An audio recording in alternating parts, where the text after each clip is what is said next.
Kailangan naman lahat talagang pag-isipan ulit, pag-usapan, lalo na matagal na yung deregulation law na yan.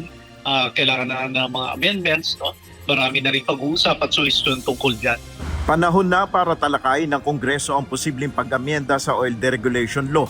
Ayon sa ekonomistang si Astro del Castillo, kailangan gawing prioridad ng mga mambabatas ang pag-review sa mga batas na nakakaapekto sa ekonomiya ng bansa dahil na rin sa paglala ng sitwasyon sa gitnang silangan na nagdudulot naman ng patuloy na pagtaas ng presyo ng langis sa pandaigdigang merkado. Pero mabilis, no? Dahil itong krisis ay halos oras-oras, araw-araw ay may nangyayari at lumalala ang sitwasyon at hindi maganda talaga epekto. Hindi lang sa ating ekonomiya, pati sa mga iba't ibang ekonomiya na doon din tayo nagre-rely ng mga commodities at goods and services.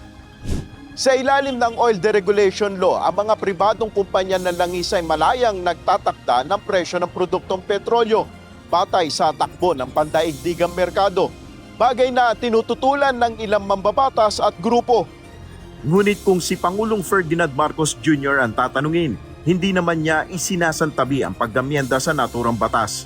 We will have to amend the oil regulation. Mahaba pa ng diskusyon yan. I don't know when it will come out. So we're focused right now on the immediate. Una na ring nanawagan ng Department of Energy para muling mapag-aralan ng batas. Ayon kay Secretary Sharon Garin, hindi naman nila nais na limitahan ang kita o kompetisyon sa merkado, kundi gusto lang din nila na mabigyang proteksyon ang interes ng publiko. Ayon pa kay Del Castillo, nararapat na rin pag-aralan ng gobyerno ang pagkakaroon ng strategic reserve ng langis. Mas mabuting paabutin anya sa 70 araw ang oil supply ng bansa. Dapat talaga pag-ahalan yan kung ano dapat talaga ang pinaka matagal na strategic reserve para sa atin. At ang dating pag-aaral ay nagsusuwestyon na 90 days para talaga mas maprotektahan ang bansa sa mga fluctuation. Sa kasalukuyan ayon kay Pangulong Marcos, aabot na sa 51 days ang supply ng langis sa bansa.